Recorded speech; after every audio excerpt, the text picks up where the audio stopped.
Hey Libra, this is Katie Sweetman, Empowering Astrology, and this is your look at the astrology of January 2021. Normally we do these horoscopes written, but we are now doing them on video. So thanks for following me into this new format. So let's look at the astrology of this month. So Libra, it's Capricorn season. Capricorn forms the base of your astrology chart. So if you think of the base as something, it sort of holds the weight. It's the roots, it's the foundation, it's home, it's family. So you're sort of in this natural season where it's about sort of nesting, focusing on the home. Maybe there's a move, maybe you're making changes in your home. Now, home and family were an area that saw a lot of focus 2018, 2019, and 2020. And something that I've been telling the other signs is that you can't look at the astrology of one month and see it as this sort of separate entity. It's sort of interwoven in something much larger. And it's important to understand where you were in order to understand where you're going. So Saturn was in Capricorn 2018 up until December 17th of 2020. So again, this part of your chart is roots and foundation, and maybe you made some major changes in your family, maybe major changes in home, your home environment. And now that the sun is there, because it's Capricorn season, it might, sort of kind of echo back to some bigger themes that you were juggling the past few years. Venus, your planet, is also in Capricorn as of January 8th. So you're sort of nestling in, you're sort of connecting with family, or maybe you're sort of feeling that ache of family, the things that we all have to work through with parents and other family members, the responsibilities that we have to our loved ones, and maybe it's complicated. That said, there's a Capricorn new moon on January 13th, but this one, and it's important to note, is going to be in the same exact place in the sky as Pluto. Pluto has been in this part of your chart, home, family, since 2008. It's possible that you've seen a lot of big changes in the home and family department over the last 13 years, possibly a lot of profound changes. Because Pluto is, or has been, really digging into your deep emotional, psychological, material, ancestral stuff, home and family, and really trying to excavate the stuff in your foundation that's just not supporting you anymore. And maybe there's been problems with family members, and maybe you've sort of separated or distanced yourself from family members that are not supportive of you. Maybe you've had to create your own family. So this new moon that's on the 13th, in a way, echoes back to a story that's been going on for 13 years. I just mentioned this so you sort of see it as part of something bigger. That said, the next 4 weeks, the sort of the length of the lunar month, which takes you into February, you might see a move. You might see big changes in the home, big structural changes, big emotional changes, something that, again, echoes back to something bigger.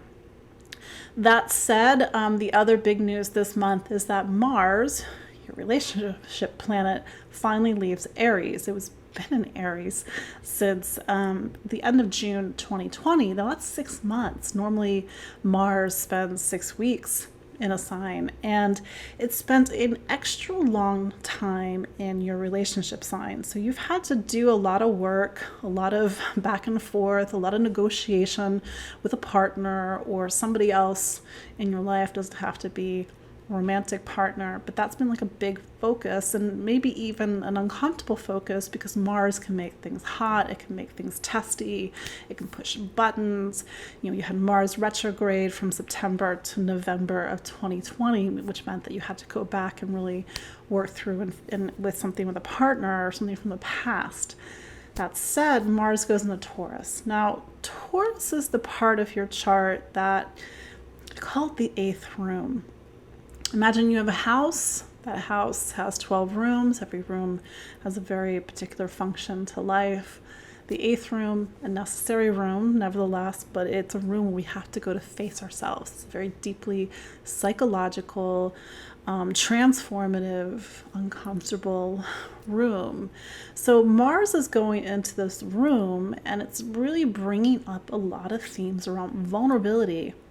Are you safe? Can you be vulnerable with a partner, or vulnerable with anybody else? Like, who has power? Are you really kind of getting deep into the psychological, the spiritual, the soul level minutia, the things that you're trying to work on. So, there's going to be this period going into or going to February, that's really trying to bring something up for you to look at, something so that you can do the necessary transformation work.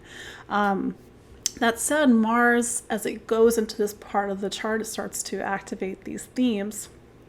But then it makes something called a square to Saturn on the 13th of January, same day as that new moon.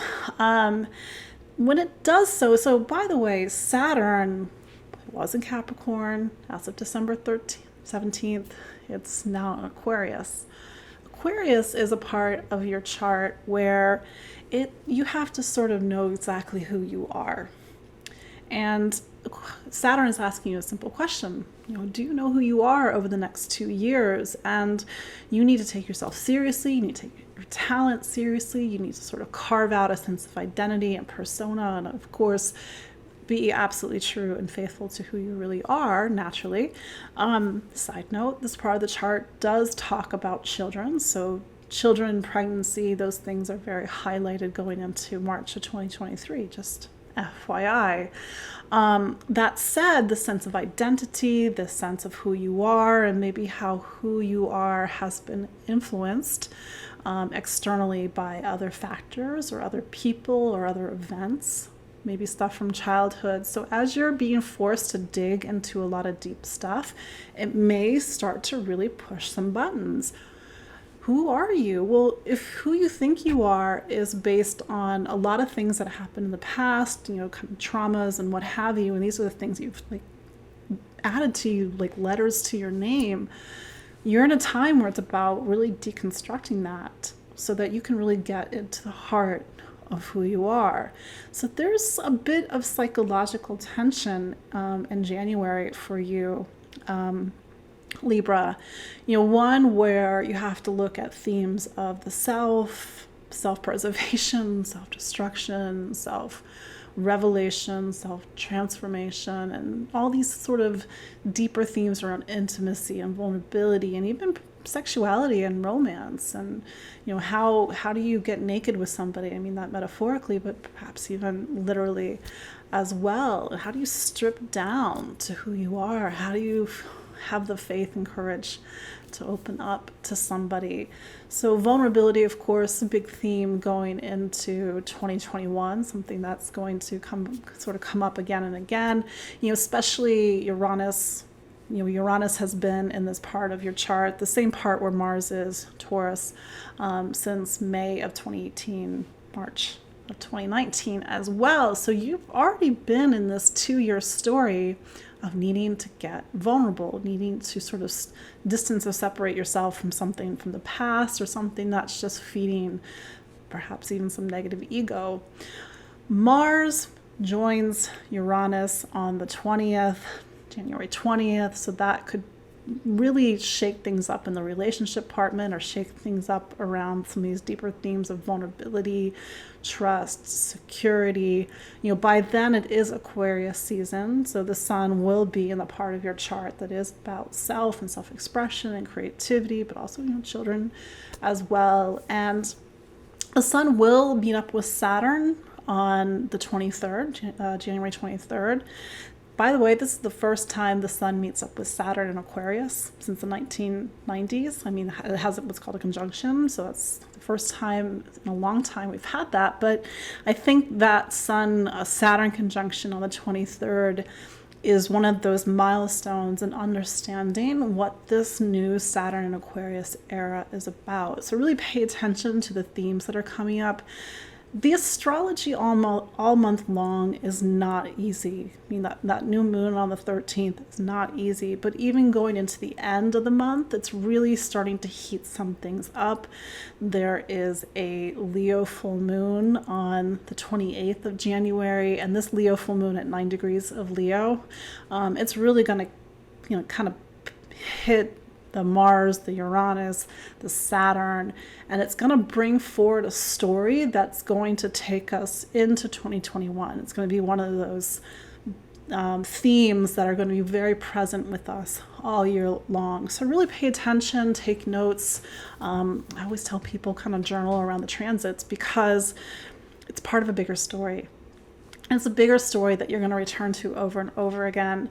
And there's a thread, and it's important to understand and to see the thread so that you can understand what the planets are asking of you right now. So that is your look at the astrology of January 2021. Hold on to your hats, Libra. My name again is Katie Sweetman. You can follow me at empoweringastrology.com. I'm on Instagram. I'm on Facebook. I do weekly Facebook Live videos on the astrology. You can follow me there for more daily astrology content. So until then, be well, be safe. Bye.